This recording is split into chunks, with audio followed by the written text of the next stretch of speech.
Now, we come to noun. And when we look at noun, Greek have classified the nouns into logos type or masculine noun, and there is a declension there. And we begin with the second declension of masculine noun in Greek. Notice that it's not the first declension, it is the second declension for masculine noun. And the second declension for masculine noun is the logos type noun. Logos, lambda, omicron, gamma, omicron, and sigma. And this sigma, again a reminder, it's the second form of sigma which appears at the end of the word. Did you notice that? The second form of sigma which appears at the end of the word.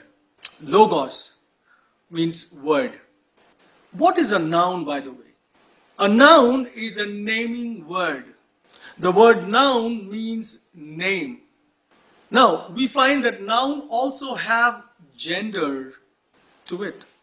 All nouns have genders. Either it will be a masculine gender or a feminine or a neuter gender. Grammatical gender has nothing to do with sex. For example, the word logos belongs to second declension masculine noun with an os ending, omicron and sigma ending.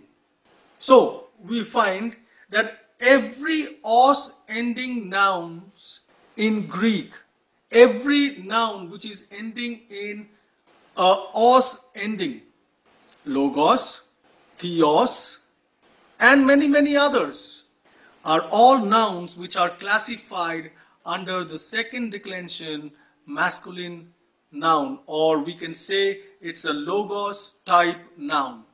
So you will have a list of vocabularies at the end of the lesson, and you should be able to identify whenever you see a noun with an os ending in the sentence, that you should be able to identify that this noun is a logos type noun or a masculine second declension noun. Now in the sentence, we also have something called case. What is a case? A noun has different cases for different grammatical functions in a sentence. We will see that in the following as we move on. Now, I want you to follow with me in going through this table. As we had a table for present tense lieu of verb, we also have a table for second declension masculine noun as well. Now, you see, the table looks like this. There is a case, and then we have singular number or plural number. What is a case?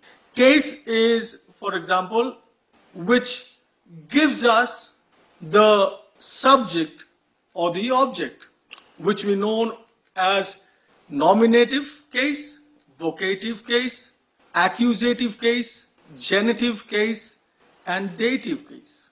So these are known or denotes as case. Now, if we take the word logos, we find that in nominative singular, it will appear as logos. But nominative plural, it will appear as logoi. Vocative singular, it will appear as loge. But vocative plural, again it will appear as logoi, depending on the context in which it is placed in the sentence, and that context you and I need to find out. And then we come to the accusative case. Accusative case, the word logos appears as logon. You see the omicron and nu there. Omicron and nu, logon. Accusative plural, it will appear as logus. So when you have the word logus in the sentence, you will automatically, you should be able to identify that this is in accusative plural case. Accusative in case, plural in its number. Then we come to the genitive case. In genitive case, the logos will look like logu, and in singular form, it will look like logon. In dative case, it will appear as logo with an iota subscript under the omega. Did you notice that? An iota subscript under the omega. So, dative singular, logo, dative plural, logois. So, if you are given to write the second declension masculine noun table for any word which is a logos type noun. For example, for our context, let us take the word logos itself. So you will give as logos, loge, logon, logu, logo, logoi, logoi, logus, logon, logois. That will be your answer. Now, let us do some practice. Let us have some examples.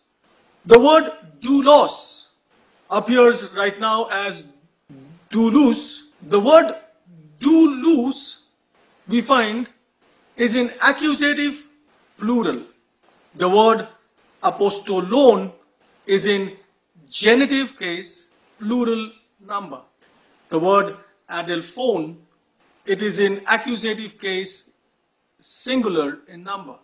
The word didaskaloi can either be a nominative or a vocative case, plural in number. The word diabolou is in genitive case, in singular number.